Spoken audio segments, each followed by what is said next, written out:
খাদিজার মাধ্যমে আমি আপনারে ধনী বানাইয়া দিছি। বিষ্ণুর কিন্তু টাকা পয়সা ছিল না জানেন, ছাগল চড়াতো, কাউবয়।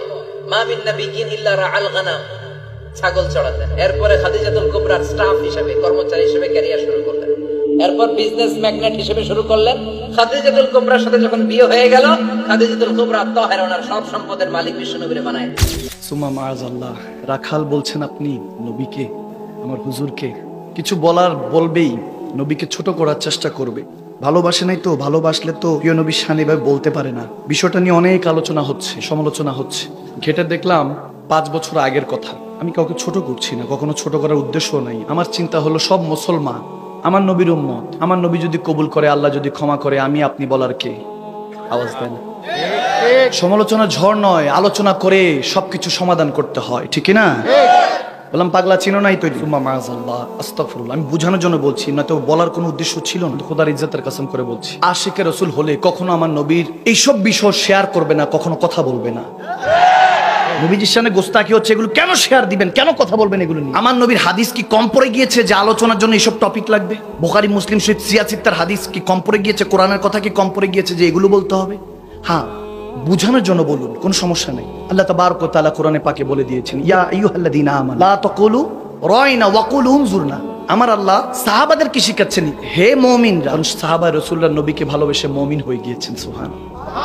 রয়নার মিনিং আমার দিকে দেখেন, সাহাবার ওই নিয়ত করেই বলেছেন। কিন্তু রয়নার আরেকটা মিনিং কাফেররা উদ্দেশ্য করে বলতো, রাখাল সুম্মা মাআযাল্লাহ, বকরি চড়ানে বাল। আমার আল্লাহ কোরআনে বলতেছেন, আপনি বলুন সাহাবাদেরকে, ইয়া রাসূলুল্লাহ, যে মুমিন যদি হও রয়না বলবা না, উনজুর না বলবা। ইয়া রাসূলুল্লাহ, আপনার দয়ার নজর দেন। সুবহানাল্লাহ, আপনার দয়ার নজর আমাদের দিকে তাকান। অর্থাৎ রয়না অর্থ দয়ার নজরে তাকান, উনজুরনার অর্থ দয়ার নজরে। কিন্তু রয়নার একটা মিনিং রাখাল, এই জন্য আমার আল্লাহ বলছেন এটা বলো না, এটা কাফেরদের জবান। এই রাখাল যে বলবে কিংবা আমার নবীর শানকে যে ছোট করবে, তারা কাফের, ঠিক না? যিনি বলেছেন উনি হয়তোবা বুঝানোর জন্য বলেছেন, উদ্দেশ্যমূলক ভাবে জীবন আমার নবীকে ছোট করে না, এটা আমার বিশ্বাস। কারণ মুসলমান যদি কলমা পড়ে থাকে, নবীকে কখনো ছোট করতে পারে? এটা নিয়ে এত মাতামাতি, এত সমালোচনা, আলোচনা কেন? এগুলো 5 বছর আগের বিষয় এখন টেনে এনে মাহফিলে ওনার মানুষ হচ্ছে দেখে আপনি যা তা বলবেন। আপনি ঠিকঠাক মতো আলোচনা করেন, খোদার কসম যদি 10 জনও বসে, এরাই পাক্কা ইমানদার হয়ে যাবে, নামাজি হয়ে যাবে, ঠিক না? আলোচনা এমন ভাবে করেন যাতে তারা ইমানদার হয়ে যায়, নবীর ভালোবাসা অন্তরে আসে। ইত্তাকিল্লাহ ফাত্তাকুল্লাহ মাস্তাতাতুম, রুদি আল্লাহকে জিসম দিয়ে ভয় করে, এভাবে আলোচনা করেন।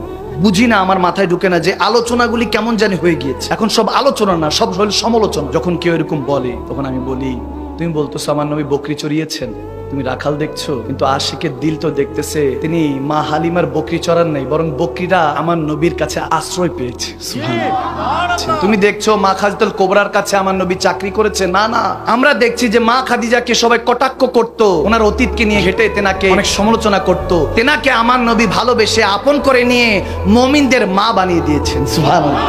তুমি দেখছো আমার নবী বকরি চড়াচ্ছেন, কিন্তু সুন্নি মুসলমানরা, আশিকে রাসূলরা, তারা দেখতেছেন যে না না, আমরা তো দেখতেছি তিনি হলেন সরদারে আম্বিয়া, যিনি মেরাজে যাওয়ার আগে 1,24,000 2,36,000 নবীদের ইমামতি করিয়েছেন। আল্লাহ, বুঝার মতো বুঝতে হয়, বুঝিয়ে দিলে বুঝে। সমালোচনার দরকার, বুঝলে সোজা, না বুঝলে বোঝা, ঠিক কিনা? বুঝলে আবু বকর, না বুঝলে আবু।